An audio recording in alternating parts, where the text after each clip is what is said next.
Think about how many signals your environment produces every minute. Sign in, endpoint activity, cloud logs, network events. Now think about the attack you don't get alert for. The low and slow behavior that blends in, the suspicious pattern that don't match a rule yet, the early indicator that only shows up when you connect the dots. If you rely only on what's already detected, you risk finding out too late, when an incident has already spread. Let me introduce you to a session where you learn how to proactively tackle these real-world scenarios through threat hunting in Microsoft Sentinel. Hello and welcome. I'm glad you've joined us. I'm Jean-François Bilodeau, a Microsoft technical trainer. In this session, we'll cover how to perform threat hunting in Microsoft Sentinel SIEM and platform. We'll start by grounding the key concept, what threat hunting is, how it differs from incident response, and how to build a strong hypothesis. Then we'll move into the hands-on hunting capabilities in Microsoft Sentinel, running hunting queries, preserving finding with bookmarks, validating activity over time with livestream, and analyzing adversary behavior using the MITRE ATT&CK framework. Finally, we'll look at the tools that helps you work at scale. Search job, data restoration, data lake, KQL jobs, and even notebook for advanced investigation. So let's get started with this session. Let's take a look at where this fits in your journey. This is Learning Path 10. Focus on performing threat hunting in Microsoft Sentinel across both the SIEM experience and the broader Sentinel platform capabilities. Here's what we'll cover. First, we'll explain the core threat hunting concepts in Microsoft Sentinel. Then we'll walk through how hunt for threat using Sentinel features like queries, bookmark, livestream, and MITRE ATT&CK. Then we'll cover how to use search jobs in Microsoft Sentinel. And finally, as an optional advanced topic, we'll look at hunting for threats using notebooks in the Microsoft Sentinel platform. Let's start with the fundamentals. Before we run queries or build hunting workflows, it's important to align on what threat hunting means in practice and how Microsoft Sentinel supports that approach. After completing this part of the session, you'll be able to do two things. First, you'll be able to describe threat hunting concepts specifically in the context of Microsoft Sentinel. Second, you'll be able to define a threat hunting hypothesis that you can use effectively in Sentinel. Here we define what we mean by cybersecurity threat hunting. Different teams define threat huntings in different ways, but the most common and useful definition is this. You are proactively searching through your environment for a threat or a set of activities that you have not previously detected. That phrase, not previously detected, is the key point. This is what separates threat hunting from incident response or alert triage, which starts from something that's already been flagged. Threat hunting is meant to be continual. You ask good questions, you search for evidence, you learn from what you find, and you repeat the cycle to steadily reduce attacker dwell time. Now let's talk about building a threat hunting hypothesis, because good hunting starts with a good hypothesis. First, keep it achievable. If it's too ambitious, it won't get finished. Second, keep the scope narrow so you can validate or disprove it with the data you have. Third, keep it time-bound. Define a clear window, like the last 24 hours, the last 7 days, or a specific time frame around an event.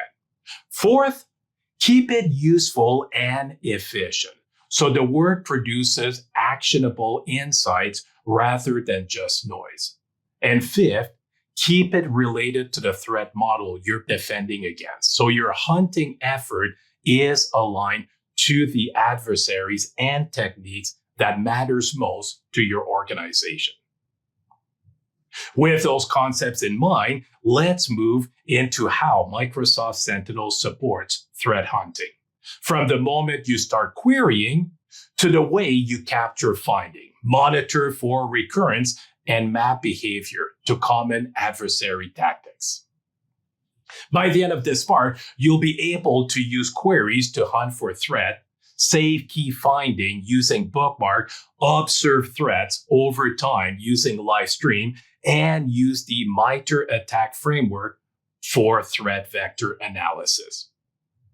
Here we focus on threat hunting queries. In Microsoft Sentinel, you can capture and run hunting queries to search for isolated security threat and unwanted activity, especially the kind of signals that haven't generated alerts. The idea is to iteratively ask a question, query the data, refine your logic, and then pivot based on what you discover until you either confirm your suspicion behavior or build confidence that the activity is benign. As you hunt, you want a clean way to capture the evidence you found. Bookmarks in Microsoft Sentinel help you do exactly that by preserving the query you ran, along with the query result that you consider relevant. This makes it easier to return to your work later, share findings with your teammates, and build continuity between threat hunting and incident investigation. Next, let's take a look at livestream. Sometimes you don't just want to look backward. You want to validate a hypothesis against live activity. The hunting livestream lets you test queries against events as they occur in an interactive session. You can also configure notifications so that when Sentinel finds events matching your query, you're alerted in near real time. Now let's connect what we find to a common language for adversary behavior using MITRE ATT&CK. In Microsoft Sentinel, the attack matrix helps you analyze threat vector using tactics, techniques, and procedures, often called TTPs. As you explore the matrix, the legend colors correspond to detection, making it easier to understand where you have coverage, where your detection are firing, and where you may need to improve visibility or analytics. With your core hunting workflow established, let's shift to capabilities that help you work with larger time range and different data tier, search jobs, restoring historical data, and creating data lake KQL job in the Microsoft Sentinel platform. After completing this module, you'll be able to hunt with a search job in Microsoft Sentinel, restore historical data in Microsoft Sentinel, and create data lake KQL job in Microsoft Sentinel. Here we introduce search job, where you need to hunt across larger data set or longer time horizon. A search job lets you run your hunt in a way that's optimized for that scenario in the data lake search and restore experience. You define what you're looking for, kick off the search job, and then review the result when the job completes, making it practical to investigate patterns that would be cumbersome to query interactively. Now let's take a look at restoring historical data. There are times where you need older information available for deeper investigation. Maybe you're validating when suspicious activity first appeared, or you're correlating today's signal with something that happened months ago. The data restoration capability helps you bring historical data back into an accessible state so you can query it as part of your hunting and investigation workflow. Let's focus on data lake KQL job. This capability is designed for running KQL at scale against data lake source, helping you operationalize repeatable hunt or large analytical queries without relying solely on interactive exploration. You define the job, run it, and then work with the output to continue your investigation or support broader analytics. Now let's move into an optional but powerful set of capabilities using notebooks for threat hunting. In Microsoft Sentinel, notebooks open the door to an advanced investigation workflow, enrichment, visualization, and even machine learning approaches. As you complete this module, you'll be able to explore API library for advanced threat hunting in Microsoft Sentinel, describe what notebooks are in Sentinel, create and use notebooks in Microsoft Sentinel, and create and use notebook in the Microsoft Sentinel data lake. Let's clarify where notebook fit by comparing them to playbook and workbook. Playbooks are primarily for automation, often used by SOC engineers and analysts to handle simpler, repeatable tasks like bringing in external data, enriching alert with threat intelligence, or GeoIP, supporting investigation and performing remediation steps. Workbooks focus on visualization, serving SOC engineers, analysts, and SOC manager who needs dashboard and view over their data. Notebooks, on the other hand, are designed for deeper analysis and flexible investigation. They're commonly used by threat hunter and tier 2 and 3 analysts, incident investigator, cyber data scientist, and security researcher. With notebooks, you can query Microsoft Sentinel and external data sources, enrich your findings with lookup like threat intelligence, GeoIP, or WHOIS, support investigations, build visualization, run structured hunts, and even apply machine learning and big data analytics.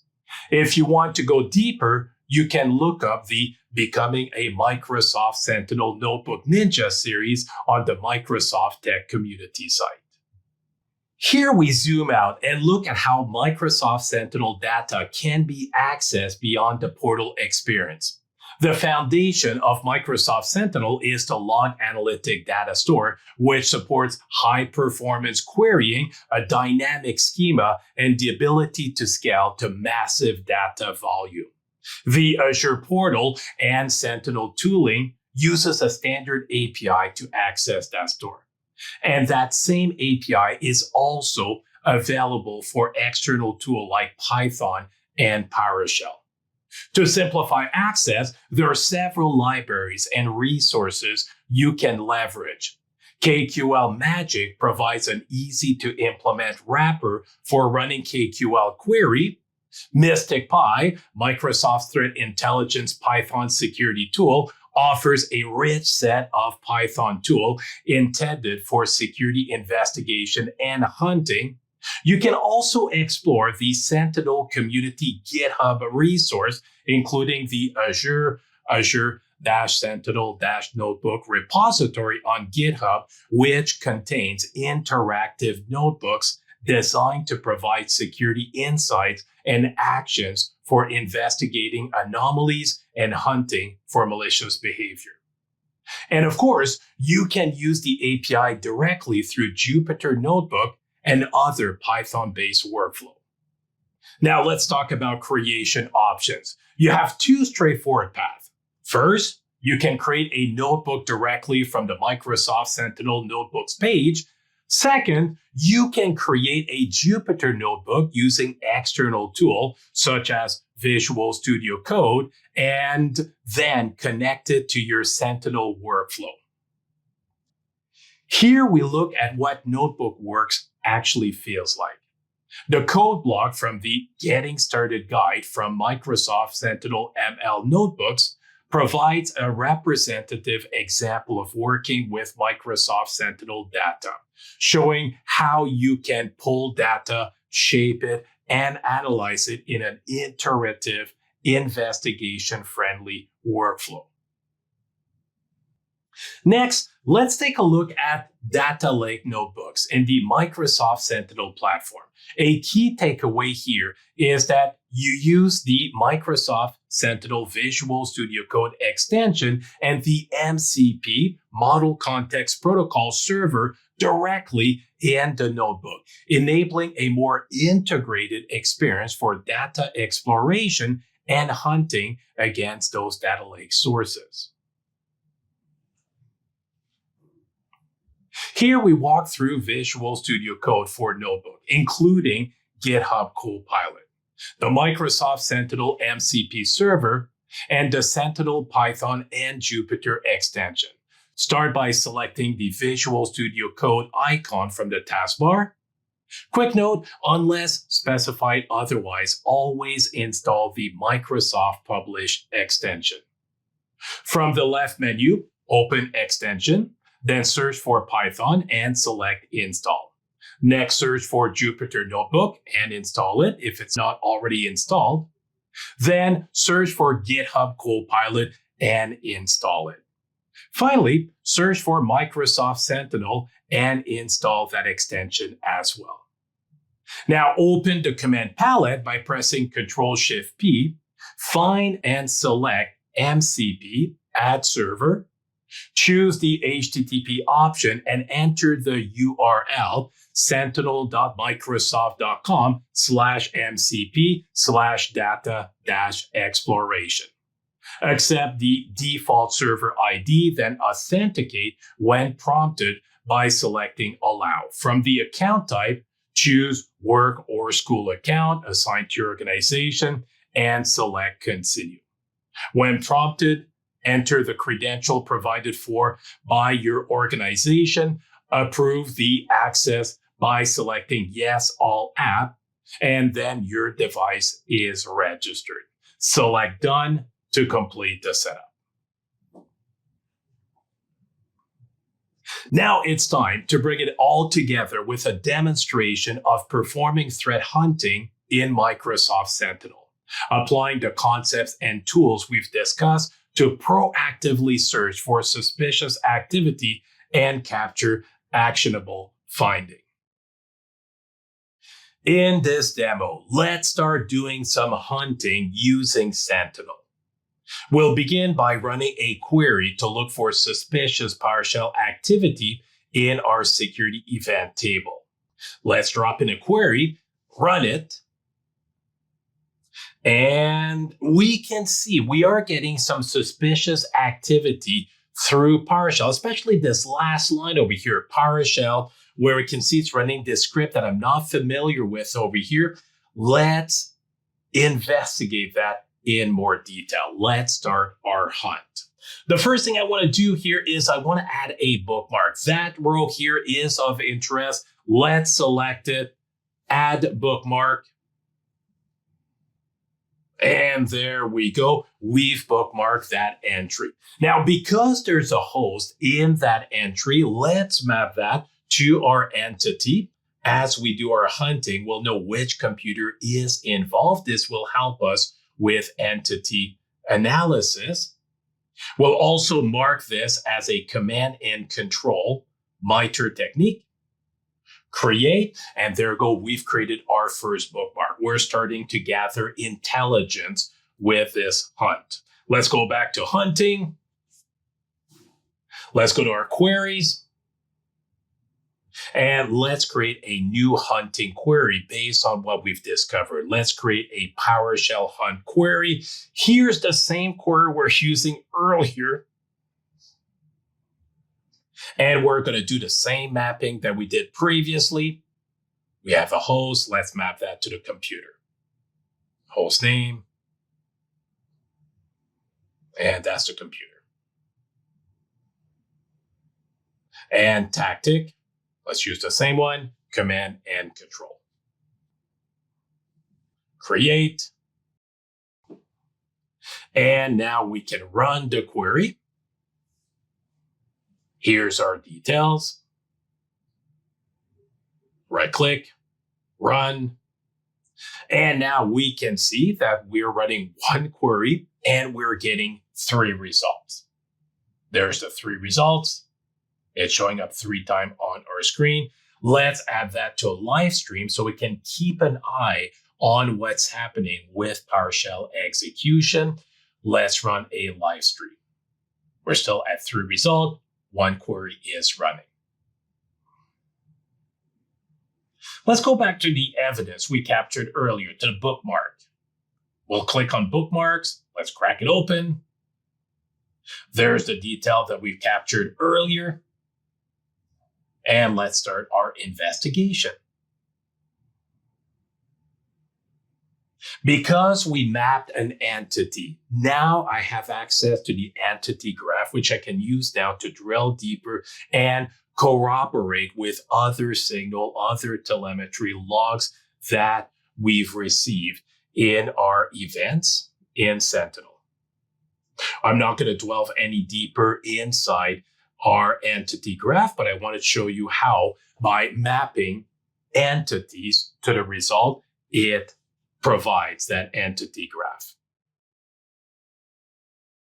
For our next demo, let's use notebooks and a bit of machine learning.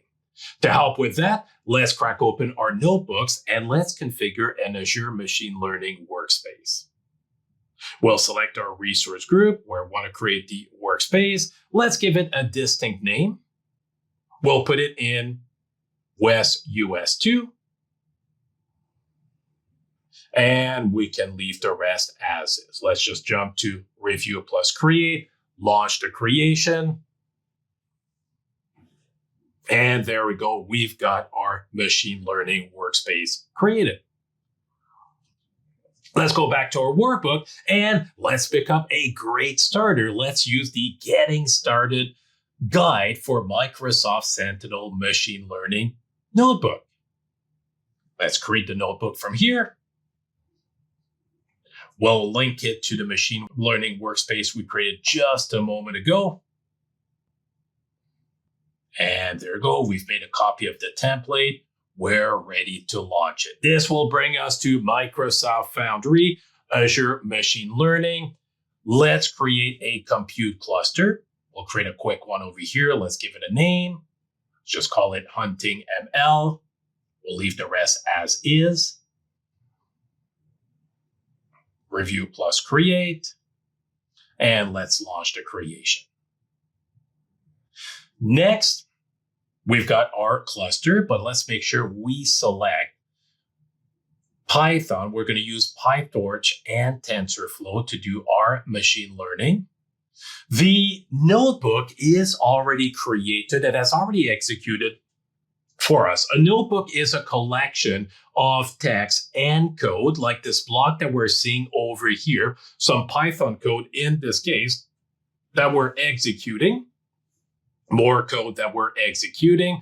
The first 2 examples are pretty straightforward. Now we're getting into actual machine learning code itself. We're not going to spend time on the code, but this is a great learning resource for the analyst that wants to seriously get into machine learning. Let's restart the workbook from the beginning. Going to re-execute everything. And we'll start with that block over here where we add up 2 plus 2. Moving down, we're going to take a look at Mystic Pi. This is where we're getting into the more interesting machine learning task. We're going to reset it once more. Let's scroll down and now we can execute individual tasks one by one should we choose to. Let's pick the next task. There you go. Let's go to that task over here. Here's the run button. So let's just run that one task, that run code block. Here is the output. Again, we're not going to worry too much about the code, but we can see that it was able to invoke Python. It was able to invoke Mystic Pi. Everything worked correctly. We're okay across the board.